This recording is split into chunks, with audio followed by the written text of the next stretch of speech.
नमस्कार, स्वागत है आपका जे न्यूज़ में और मैं हूं आपके साथ वैशाली शर्मा। 16 दिसंबर 1971 का आज ही दिन था जब एक बहुत बड़ा युद्ध भारत और पाकिस्तान के बीच लड़ा गया था और आज ही के दिन में नक्शे में एक नया जो देश था वो जुड़ गया था जिसका नाम है बांग्लादेश। मैं बता दूं आज के दिन ही 93,000 जो पाकिस्तानी सैनिक थे उन्होंने आत्मसमर्पण किया था। ये जो काफ़ी बड़ा युद्ध था जो केवल भारत ही नहीं बल्कि पूरे विश्व में याद किया जाता है। आज के दिन विजय दिवस मनाया जाता है, तो इसीलिए हम यहाँ पे आए हैं जहाँ पे आज विजय दिवस के मौके पर एक कार्यक्रम का आयोजन किया गया जहाँ पे जो शहीद थे उनको श्रद्धांजलि दी जा रही है। तो यहाँ पे उस समय के जो सैनिक थे उन्होंने लड़ाई की थी वो भी यहाँ पे मौजूद हैं कुछ, तो उनसे बात करेंगे और जानेंगे कि किस तरह की स्थिति उस दौर में थी, उस दिन थी। तो चलिए उनसे जाके बात करते हैं। नमस्कार सर। मैं तो जैसा कि आपने उस वक्त की लड़ाई लड़ी थी, तो क्या कहना चाहेंगे, क्या स्थिति थी उस वक्त, कितना दबाव था आप लोगों के ऊपर? मैं ऑनरी कैप्टन सुबेदार में ऑनरी कैप्टन खिलानी चिलकोटी, पुत्र श्री स्वर्गीय नरोत्तम चिलकोटी एवं श्रीमती पार्वती देवी। मैं ग्राम चिलकोट, जिला चंपावत का रहने वाला हूँ और इस वक्त मैं हल्द्वानी ऊंचा पुल में यहाँ रहता हूँ। मैं 1971 2 मार्च 1971 को DRO अल्मोड़ा से मैं भर्ती हुआ और 8 महीना ट्रेनिंग मैंने कुमाऊं रेजिमेंट सेंटर रानीखेत में प्राप्त किया। तदुपरांत मैं 20 अक्टूबर 1971 को मैं पलटन 4 कुमाऊं में मुझे पोस्टिंग कर दिया गया। पलटन उस समय नागालैंड छजबा चकवामा एरिया में थी। जब मैं वहाँ पहुँचा तो कुछ समय बाद पलटन को आदेश मिला कि लड़ाई की तैयारी करने के लिए हम वहाँ से नीचे पूरी पाकिस्तान की तरफ सोनाखेरा, धर्मनगर, कैलाशसर वहाँ पहुँच गए। 1 महीना लगभग हमने मुफ्ती वाहिनी का काम किया, तमाम एरिया हमने कवर किया और 30 नवंबर 1971 रात्रि के 12 बजे लगभग हम बांग्लादेश में पहुँच गए। जो ही हम वहाँ पहुँचे तो बंगाल के लोगों ने जय भारत जय बांग्ला का नारा लगाया। उनको ये उम्मीद थी कि भारतीय सेना हमारे लिए जब मदद करने के लिए आ चुकी है, उन्हें बहुत हिम्मत बन गई थी। तो उस हिसाब से 1 दिसंबर को फिर हमारी पूरी फौज 4 कुमाऊं और मैं उसमें 8 माउंटेन डिवीज़न के अंडर हम लोग आते थे। उसमें major general KB Krishna Rao साहब ने हमारा जो है दरबार लिया और हमारा मनोबल ऊंचा किया। उसके बाद 2 तारीख और 3 तारीख के मध्य रात्रि के 2 बजे हमने जो है शमशेर नगर को उसमें धावा बोलने के लिए हमारे एक कुमाऊं रेजिमेंट का एक नारा है कि कालिका मैया और बजरंगबली की जय के बोलते हुए हमने उस शमशेर नगर में धावा बोल दिया। पूरी रात हमारा फायरिंग चलता रहा और अगले दिन रात्रि के सुबह 9 बजे तक फायरिंग होता रहा। कुछ बीच में 10 मिनट का गैप रहा तो हम पूरी बाज़ार में देखा तो बाज़ार सारी ओपन थी, दुकानें खुली थी, ऐसे कोई सामान वैसे पड़ा हुआ था। 11 बजे के बाद उसके आर्मड आर्टिगन उसके बम आने लग गया हमारे ऊपर। आपने जो ही वो चीज़ रोकी उसके बाद एयर अटैक होने लग गया। पाकिस्तान तुरंत वहाँ से फाइटर उनके आ गए। जो ही हमारी एयरफोर्स ने उस पर ऊपर ही आसमान में धावा बोल दिया, उनके 2 फाइटर वहाँ पर गिर गए और फिर वहाँ से उनकी एक फाइटर जो था वो वापस चला गया। ऐसा करते करते पूरा दिन हमारा ऐसे बीत गया।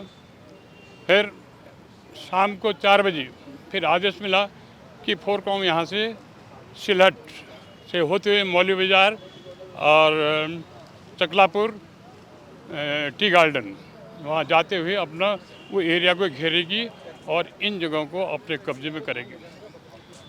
इस तरह से कार्रवाई करते हुए हम आगे बढ़ते रहे और उस दौरान जब ये कार्रवाई होती रही, जो ही हमारे जब चकलापुर से वहाँ निकले ढाका जाने के लिए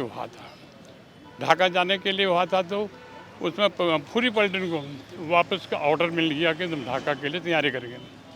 इस पूरे युद्ध में जो भी कार्रवाई हुई 4 कुमाऊं ने हमारी पलटन ने वहाँ पर 3 उनको वीर चक्र प्राप्त मिले और 6 सेना मेडल और कुछ और भी मिले थे। उसमें हताहतों की संख्या लगभग 20 हमारे शहीद हो गए और 48 के लगभग घायल हो गए।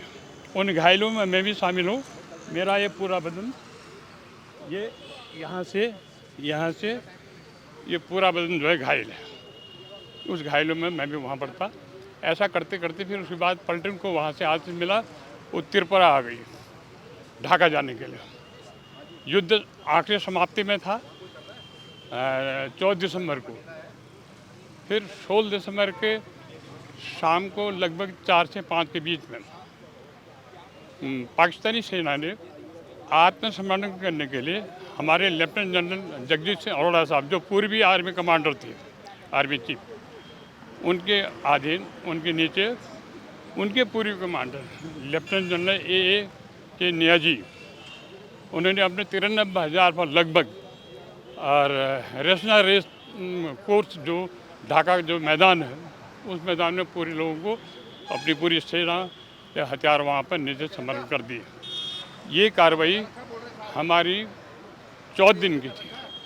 हमारी तीनों सेनाएं, आर्मी, नेवी, एयरफोर्स, इन तीनों ने रात और दिन, भूख प्यास, बड़ी ठंड, ऐसा माहौल देखा कि एक विश्व रिकॉर्ड है। पूरे विश्व में आज तक ये नहीं हुआ था कि 93,000 लगभग सेना पाकिस्तान की उन्होंने हैंडसअप करवा दिया। ये उसके बाद जब मैं घायल होने के बाद फिर मैं हॉस्पिटल, सेना अस्पताल में चला गया, जो कमांड हॉस्पिटल लखनऊ। वहाँ 3 महीना मेरा वहाँ पर इलाज हुआ। जो हमारे एएमसी के आर्मी मेडिकल कोर के डॉक्टर साहब थे, उन्होंने हम जितने भी वहाँ पर घायल लोग पहुँचे थे, उन्हें बड़ी तसल्ली बख्श हम लोगों को फिट करके आर्मी के अंदर फिर दोबारा भेज दिया। और जैसे मैं उसमें सबसे जूनियर था, और ऐसा करते करते आज मैं सूबेदार मेजर होने कप्तान से सेवानिवृत्त होकर अपने आराम से घर में आराम कर रहा हूँ। ये हमारा बहुत संघर्ष का काम है। हमारी सेनाएं तीनों आज के दिन भी, आज जैसे चाइना वहाँ ऐसा कर रहा है, चाइना हमारे सेनाओं के सामने कुछ नहीं है, 2 घंटे के अंदर साफ हो जाएगा। ये हमारे देश की सेना की ताकत है।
नमस्कार सर। नमस्कार, आपका नाम? मेरा subedar major retire Jaidutt Paladiya, Kumaon regiment से। जैसे कि आज इतना बड़ा दिन है, विजयी दिवस है आज, भारत पाकिस्तान का इतना बड़ा युद्ध हुआ था जिसमें भारत की जीत हुई थी, और इसी खुशी में आज यहाँ पे कार्यक्रम का आयोजन किया गया है। क्या कहना चाहेंगे? ये बहुत बड़ी जीत है हमारे हिंदुस्तान के लिए, और क्या कहते हैं, ये विजय दिवस हमेशा बनाया जाना चाहिए। इससे क्या है, आने वाली पीढ़ियाँ जागरूक होंगी और उनको कुछ सिखलाइयाँ मिलेंगी, और बहुत बड़ी बात है हमारे लिए, बहुत गर्व की बात है।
तो इस वक्त हमारे साथ मौजूद हैं कृष्ण सिंह, जिन्होंने उस वक्त का जो युद्ध था 1971 का जो युद्ध था वो लड़ा था। तो पूछेंगे इनसे कि किस तरह का माहौल था। नमस्कार सर। तो जैसे कि आपने 1971 का युद्ध लड़ा था तो किस तरह की स्थिति थी वहाँ, आप ज़रा बताएंगे। तो स्थिति तो बहुत खतरनाक थी उस टाइम पर। हमें अचानक ऑर्डर मिला था कि दुश्मन की पोस्ट में हमला करोगे। तो हमले के हम आगे बढ़े, जैसे गए तो हम कुछ करीब का 4 मिनट हम पहले पहुँच हुए थे। तो हमें ऑर्डर मिला कि कुछ देर के लिए रुक जाओ। हाँ, ऑर्डर मिलने पर तुम आगे बढ़ोगे। थोड़ा देर रुके हम, उसके बाद आगे बढ़ कर के हमने असाल्ट तैयार की, दुश्मन के पोस्ट में हमला कर दिया। तो दुश्मन को सिक्योरिटी पता नहीं कैसे लीक होगी, उसने वहाँ से बमबार शुरू कर दिया। वो बमबार में मेरे साथ 3 आदमी थे, अब किशन सिंह, लाल सिंह और प्रकाश लाल। तो प्रकाश लाल जो था वो कहते हैं कि लेफ्ट था, हम सिपाही थे दोनों। मेरे को ऑर्डर मिला कि प्रकाश लाल को क्या दीजिए है ट्विंच मोटर दे दो तुम, और वो ट्विंच मोटर का फायर करेगा, तुम ट्रेजमेंट कमांड की ड्यूटी करोगे। मैंने ऐसा नहीं हो सकता है, वो लेफ्ट का कमांडिंग के ऊपर सिपाही का कमांड करेगा। तो उन्होंने कहा नहीं, सब कुछ चल सकता है, हो जाएगा। तो हमने ऐसा ही किया, ट्विंच मोटर उसको दे दिया और हमने कहा उसकी राह पर लेके हम उसकी जगह चले गए, वो हमारी जगह आ गया। उसमें आगे बम फटा, प्रकाश लाल के सिर में लगा, उसका सिर आधा फुट गया। लाल जी के पेट में लगा, उसके हाथ में निकल के बाहर। मेरे बाएं हाथ में लगा तो मेरा हाथ टूट गया। तो ऐसा ही हुआ था। तो कितनी एक काफ़ी गर्व की बात है ये आपके लिए भी और पूरे देश भर के लिए। इसके ऊपर क्या कहना चाहेंगे आप। इसके ऊपर तो बहुत कुछ होने चाहिए हमारे लिए तो, कि हमेशा इस तरह के सदा जो शहीद हुए हैं उन शहीदों के ऊपर इस तरह के हमेशा पुष्पांजलि कर्म का होना चाहिए, उनको याद करना चाहिए हमेशा।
जैसे कि आज इतना बड़ा दिन है, 1971 में एक मतलब बहुत बड़ी जीत हुई थी भारत की पाकिस्तान से।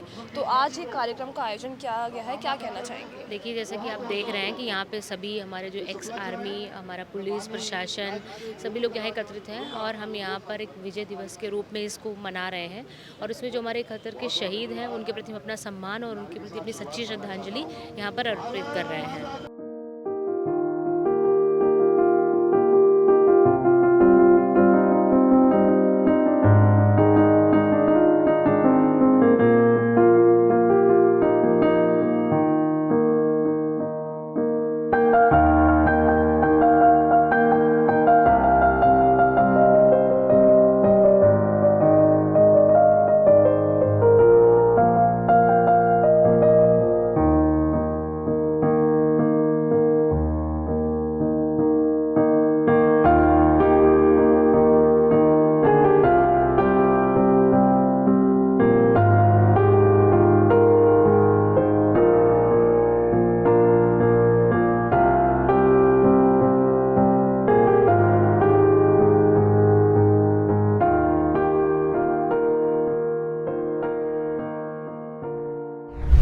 देखा आपने, आज हमने आपको दिखाया कि हल्द्वानी में विजय दिवस के मौके पर किस तरह का कार्यक्रम का आयोजन किया गया, किस तरह यहाँ पे विजय दिवस मनाया गया। और हमने बात भी की उन सैनिकों से और जाना कि किस तरह की स्थिति उस दिन थी। तो उन्होंने भी बताया कि किस तरह की स्थिति थी, काफ़ी लोग यहाँ मौजूद थे, तो उनसे अभी हमने बात की।